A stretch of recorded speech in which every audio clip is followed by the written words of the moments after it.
Si Franco TV ay isang sikat na urban explorer na kilala sa pag-iimbestiga sa mga kakaibang lugar sa buong United States. Noong May 12, 2024, nag-upload siya ng isang nakakakilabot na video sa kanyang YouTube channel na nagpapakita ng kanyang pagbisita sa isang malaking sementeryo sa Florida. Ang kanyang pakikipagsapalaran ay madalas na umiikot sa mga urban legend at mga kwentong kababalaghan. Ngunit ang partikular na episode na ito ay naghatid ng kilabot kahit sa mga pinaka-hindi naniniwalang manonood. The hell was that?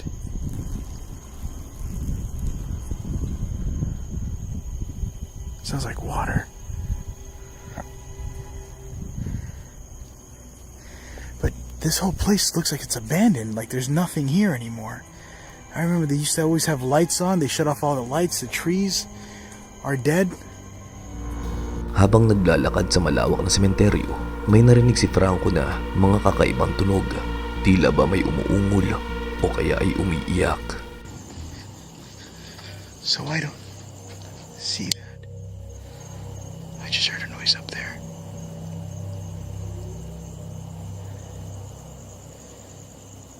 Oh my god, this is gonna be awesome. And I mean that sarcastically.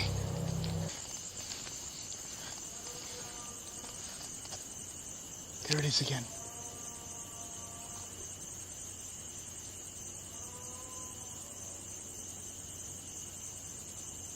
What the hell is that?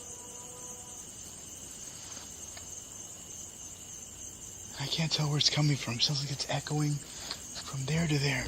Sinabi niyang hindi niya makita kung saan nanggagaling ang ingay, ngunit pakiramdam niya ay napakalapit lang nito. Tila ba na mayroong naghihimutok, humahagulgol o tumatawag, at ang boses ay umaalingaw-ngaw sa buong paligid sa kabila ng kalaliman ng gabi. Lalo pang naging tense ang atmosphere nang lumapit siya sa isang mausoleo. Nakuna ng kanyang infrared camera ang isang mabilis na paggalaw. Narinig din niya ang tunog na parang mayroong pinapalong bakal. Ngunit nang lumapit siya ay wala siyang nahanap, bagamat sapat na ito para huminto siya at mag-imbestiga.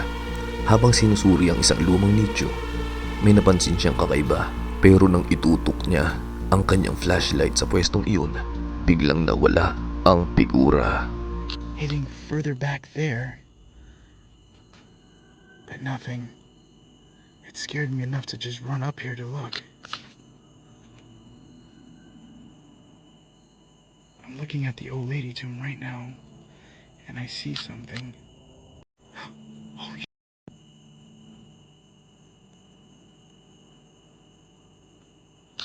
I'm gonna switch to color mode. Right now I'm looking into the room. I know it looks a little bit grainy. I'll go ahead and turn on the light. Sa gitna ng kadiliman, tila may taong nakatayo roon. Ngunit kapag tinatamaan ng direktang liwanag, wala namang laman ng espasyo. Sa patuloy niyang pagmamasid, napansin niya na sa isang bahagi mayroong madilim na parang anino na makikita sa gilid. Mas lalong uminit ang sitwasyon nang mapansin niya sa kanyang infrared camera ang isang paggalaw sa labas. Sa pagitan ng mga puntod sa kalayuan ay isang figura ang lumitaw. Towards the statues. Way out there. The sprinklers just turned off. Mukha itong isang matandang babae na kumikilos ng kakaiba at tila hindi normal ang paggalaw. Mukha siyang caretaker ng sementeryo dahil makikitang pinapatay niya ang mga lone sprinkler. Nagsimula siyang maglakad-lakad ng pabalik-balik at biglang dumiretso papunta sa direksyon ni Franco. Look.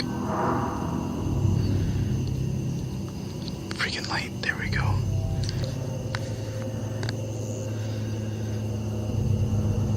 They're just walking back and forth. I want to make sure there's nobody else around. Oh shit. That looks like a fucking run. That. Dahil sa tindi ng takot at sa hinalang maaari itong maging panganib, nagpasa siyang lisanin ng lugar. Kalaunan, ibinahagi niya na ito sa isang pinaka-nakakatakot na karanasan sa kanyang buong buhay.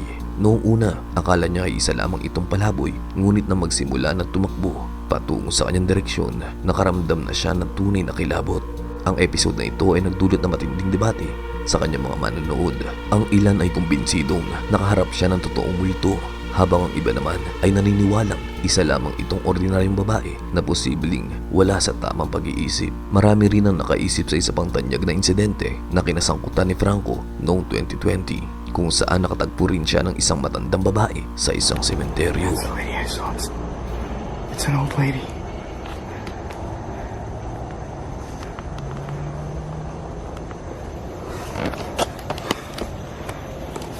Hello?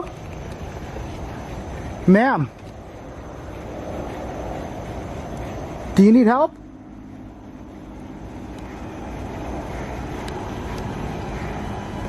Do you need help?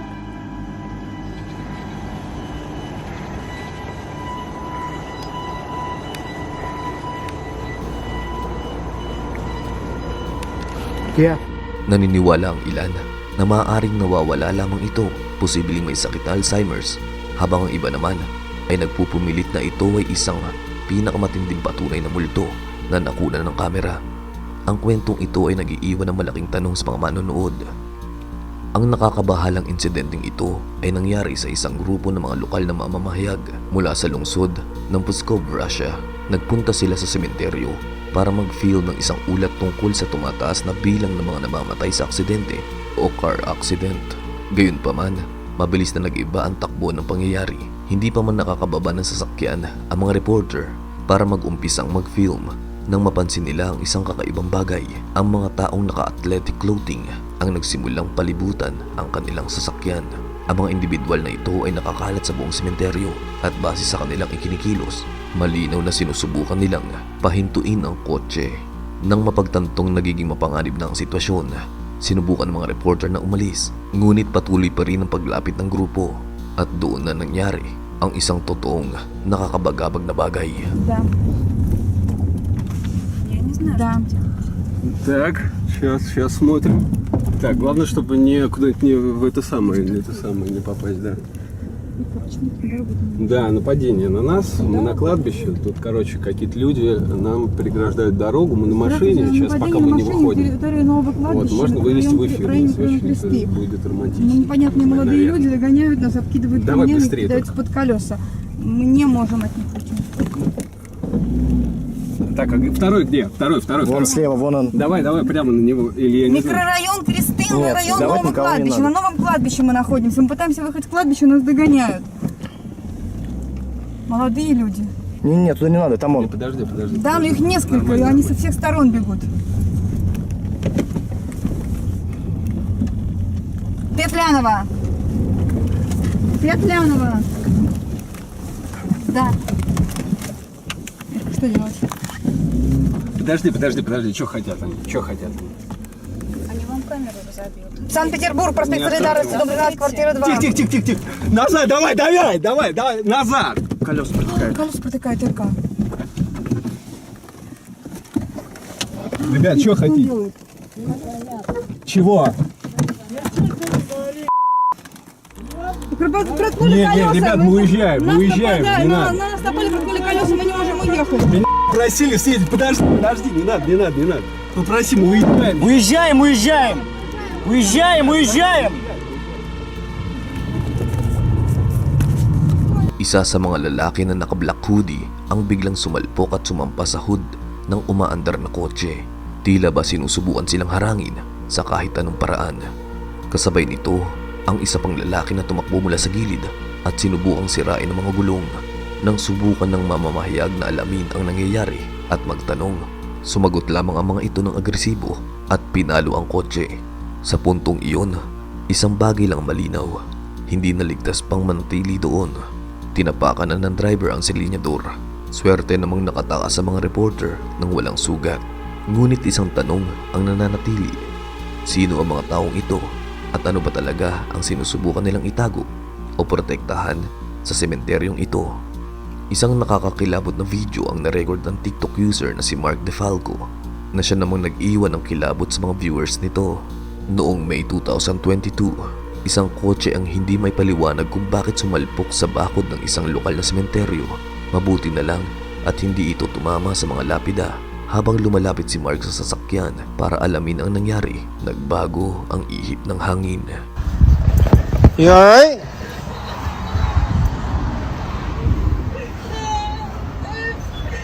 You okay? Sa background, may maririnig na mahihinang tunog. Tila ba boses ng isang babaeng umiiyak, ngunit malinaw na wala namang ibang tao sa paligid. The hell? What the fuck is going on here? There ain't nobody there. Miss? Hello? Ang nakakatakot na pag-iyak, ang mismong lokasyon at ang kakaibang sitwasyon ng aksidente ay nag-iiwan lamang ng maraming katanungan. Mabilis na nagbigay ng kani-kanilang teorya ang mga manonood, mula sa presensya ng multo hanggang sa mga paranormal na boses. Gaya ng dati, ipinapaubayan ng creator sa audience ang pagpapasya kung ano nga ba ang totoong nangyari. Ang TikTok account na Security1275 ay pinapatakbo ng isang lalaking nagngangalang Josh. Nagtatrabaho siya bilang isang security guard sa isang sementeryo sa states ng Georgia, at paminsan-minsan ay nakakatagpo ng mga nakakabahalang sitwasyon habang naka-duty. Karamihan sa kanyang content ay umiikot sa pang-araw-araw na buhay na nahahaluan ng mga kakaibang insidente. Paminsan-minsan din niyang binabanggit ang kanyang YouTube channel. Umabot na rin ng mahigit 75 videos ang naipost niya rito na may tuturing na marami. Noong una ay nag-upload siya ng mga video sa ibang account, ngunit nabura ito matapos niyang aksidenteng may pakita ang kanyang baril habang nagla-livestream. Sa isa sa kanyang mga pinakaunang video, lumabas si Josh para sa isang routine patrol sa sementeryo at doon niya naranasan ang kanyang unang kakaibang engkwentro. What the hell?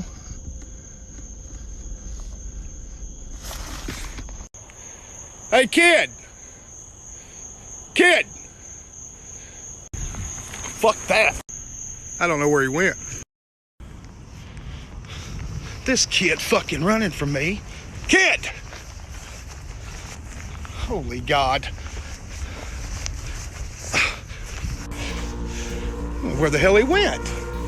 May napansin siyang isang bata na kakaiba ang ikinikilos. Hindi sumasagot ang bata, tumatakbo palayo at kalaunan ay tuluyang nawala. This is supposed to be the most haunted cemetery in Savannah. And I am chasing a kid right now. I will not be going down that way. We just took this job like 2 days ago through the city. This is ridiculous. Somebody has definitely been walking behind me. I'm not sure. I just saw some tourists from Ohio. Told them that the place closes at 10. I'm about to head back over there, but I don't know. We've got somebody that's going to be buried here tomorrow, so I'll be doing a escort. Right now, I'm just... Habang nagpapatrol, nararamdaman ni Josh na parang may sumusunod sa kanya. Isa sa mga kuha niya, muling lumitaw ang parehong bata. Ngunit hindi ito napansin ni Josh noong oras na yun. Nalaman na lang niya ito matapos mayroong mag-comment sa isa sa kanyang mga viewers. Lumipas ang ilang mga araw, nanatiling normal ang kanyang mga video.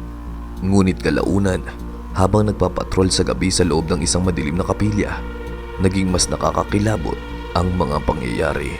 Okay, I've got my taser out now, y'all, just to be aware.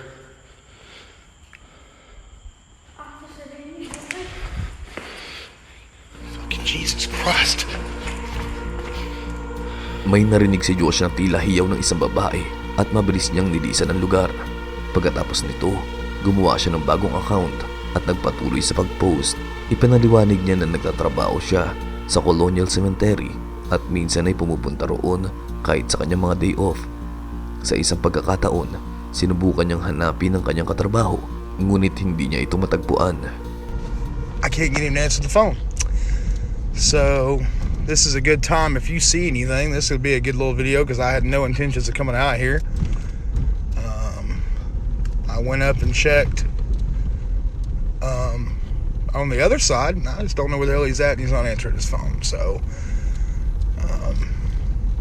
I hope whatever the hell was messing with me in my older videos did not get him. Kalaunan, nag-text ang kanyang katrabaho na nagsasabing nasa lunch break ito. Ngunit binabanggit din nito ang tungkol sa isang kakaibang batang babae. Habang sinusuri ang isang gusali, Muli siya nakarinig ng mga kakaibang ingay na tila may tao sa loob kahit wala namang makita. What is going on? I'm basically just securing all this stuff right now. Just making sure there's nobody in here. Anybody in here? Hello?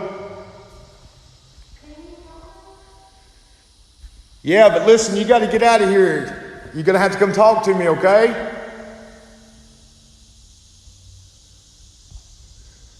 Where you at?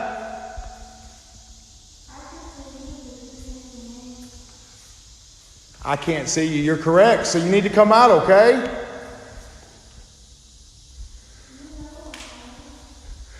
You guys hear this? This is broad daylight.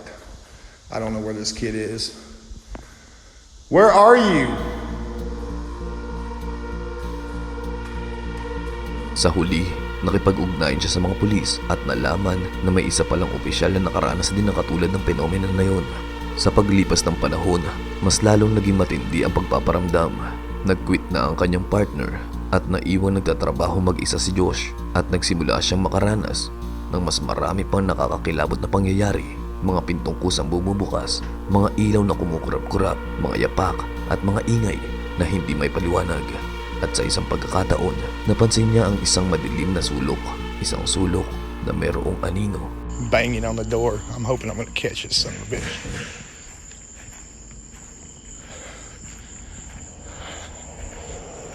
Bear with me, guys. Okay, I'm back. Door was open again. Hello, security. Okay. I don't know how the hell they keep opening these. Hello.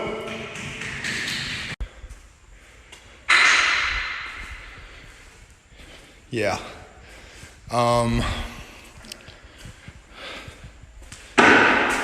Hey, you need to come out. I'm not playing anymore. I don't know where the hell these people are or where. Jesus fucking Christ. All right, call. All right, guys. There was somebody standing in the corner. I just saw that when my video uploaded, and what the fuck? The lights are flickering on and off. Hang on a second, guys. So, don't know what the hell's going on here, but I'm about to check this out. Okay, guys. I'm really not sure what's going on here. Nope. Yeah, I'm fucking done. This is some spooky fucking shit going on here. Nope. This is why my security officer fucking quit. Just so y'all can be witness here, I'm checking all this shit. I'm getting the hell out of here. This is my day off. I hear leaves crickling and shit. Nope. There was a kid standing, somebody was standing right over here when I walked right past them to the left. Kalaunan, muli niya binalikan ng mga paksa at nagpatuloy sa pagpopost kung saan paminsan-minsan ay ipinapakita niya ang pagbabahagi ng normal na buhay. Sa isa sa mga bagong post, nakatagpo siya ng isa pang kakaibang sitwasyon. Isang kotse ang lumitaw sa loob ng sementeryo. So what is going on, you guys? There is a red truck out here.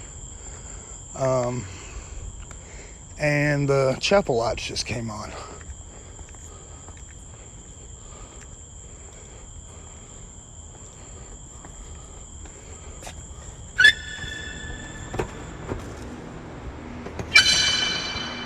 Hello? Hey, look, if you're just out here fucking with me, you're fixing to end up in jail, you understand? So where are you?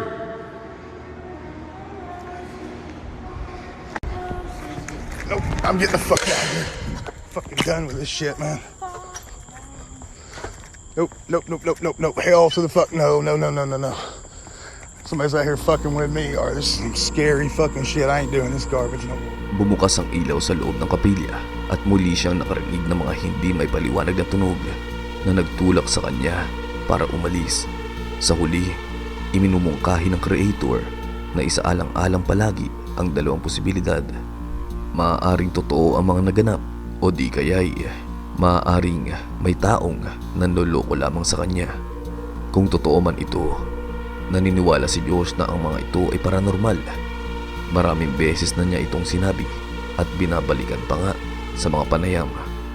Ang isa sa posibilidad ay binibiro o pinaprank lamang siya ng mga tao na nakakapasok doon. Noong una ay may kakaibang bata at ang kalaunan ay ang mga yapak, katok, boses na pawang mga karaniwang elemento ng isang planadong pananakot o prank. May teorya rin na si Josh mismo ay sangkot sa mga naganap. Ang ilang mga detalye gaya ng tila kawalan ng mga switch ng ilaw ay mukhang kahina-hinala at nag-iiwan ng mga tanong. Sa kabilang banda, walang duda na tunay siyang nagtatrabaho bilang isang security guard. Sinusuportahan ito ng kanyang mga kagamitan, kanyang sasakyan at mga kuha mula sa kanyang trabaho.